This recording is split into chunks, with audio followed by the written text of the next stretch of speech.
Welcome back. मुत्तहदा कौमी movement ने बल्दियाती निज़ाम को आईनी तहफ़्फ़ुज़ से मजबूत ना करने और नए सूबों की तश्कील के हवाले से अदालत जाने का फैसला किया है। इससे कबल आपने देखा कि मुत्तहदा कौमी मूवमेंट पाकिस्तान की जानिब से जो प्रेस कॉन्फ्रेंस की गई और पाकिस्तान पीपल्स पार्टी के साथ जो इस वक्त मामला चल रहे हैं, यानी एक दूसरे के खिलाफ बयानबाजी भी है और हम ये देख रहे हैं कि मुत्तहदा कौमी मूवमेंट बड़ी पुरएतमाद नज़र आती है और कहती है कि 28वीं तरमीम में अब बल्दियाती इनवात या बल्दियाती निज़ाम को जो वो तहफ़्फ़ुज़ देना चाहते थे वो मिल जाएगा। इस पर बात करते हैं। इन फोकस हैं फ़ारूक सत्तार साहब, साबिक में कौमी असम्बली के मेंबर, मुत्तहदा कौमी मूवमेंट पाकिस्तान से। बेहद शुक्रिया फॉर जॉइनिंग अस।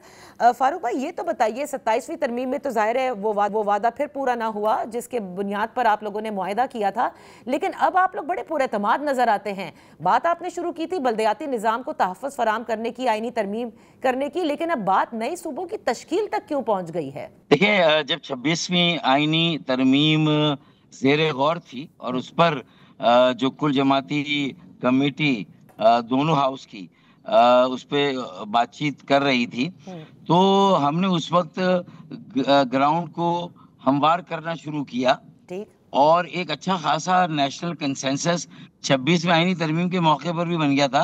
हमारे आईनी तरमीमी बिल या आईनी तरमीमी पैकेज, जो कि असल में मकामी खुद मुख्तारी से मुताल्लिक है, जो कि 140A की तशरीह करता है कि 130 पाकिस्तान के शहर हैं, ज़िले हैं, उन्हें बाइख्तियार, बावसीला, मौसर और खुद मुख्तार बनाया जाए, ताकि वो परफॉर्मेंस के, डिलीवरी के, तामीर और तरक्की के इंजन बन जाएं और इस तरह पाकिस्तान के माशी मसाइल भी हल हों और पाकिस्तान के 25 करोड़ अवाम अपने पैरों पे भी खड़े हों, उन्हें रोजगार भी मिले। और पूरी दुनिया में यही तजुर्बा कामयाब है, जहां शराकती और शमूलियती जमहूरियत आई है, जहां निचली सतह तक इख्तिदार, इख्तियार और वसाइल मुंतकिल हुए।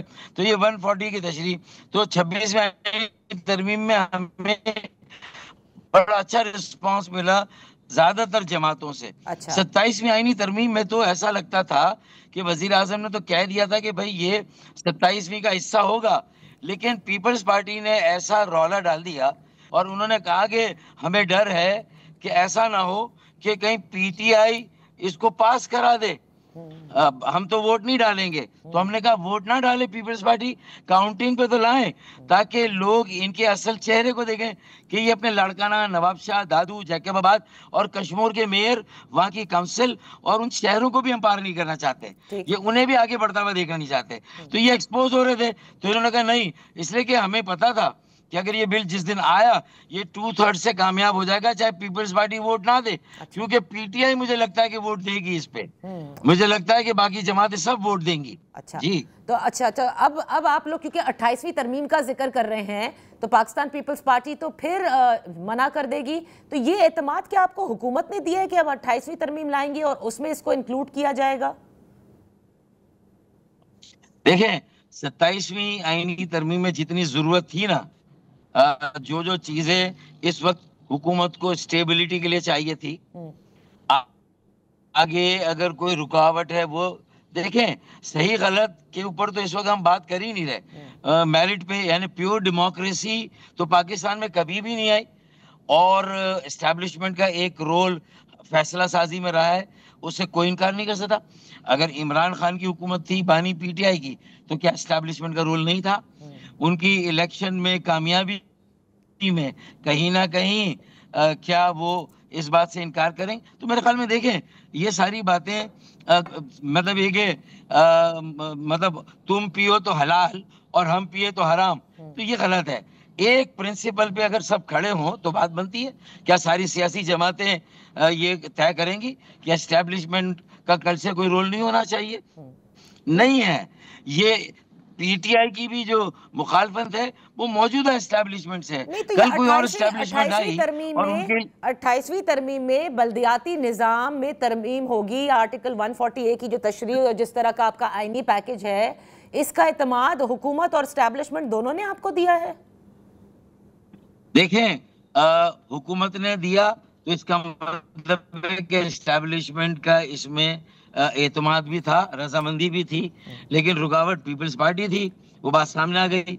हालांकि पीपल्स पार्टी के पंजाब के पार्लिमानी लीडर अली हैदर, जो मारूफ घराना यूसुफ रजा गिलानी का उनके बेटे हैं, उन्होंने कंसेंसस के साथ पास किए भाई ये वाली करारदाद कि जो एमक्यूएम का पैकेज है ये तशरीह होनी चाहिए 140A की। तो मेरे ख्याल में अब ये बात जस्टिस गुलजार अहमद शेख ने हमारी जो पिटीशन थी उसको पास किया और कहा कि ये बल्दियाती कवानीन सारे गलत हैं जो पाकिस्तान में तमाम सूबों के, ये 140A के मुताबिक होने चाहिए। तो इसका मतलब है कि अब राय आमा उस्तवार हो रही है, सियासी जमातें हमांग हो रही हैं, और ख़ास तौर पे जो नौजवान क़यादत है, नई क़यादत PMLN में, वो तो बहुत ज़्यादा फरवर और ज़ील के साथ बहुत ही पुरजोश है ये आईनी तरमीम हमारे साथ करने के लिए। फारूक सत्तार साहब, यहाँ वक्त हुआ एक ब्रेक का। ब्रेक के बाद हम अपनी गुफ्तगू जारी रखेंगे।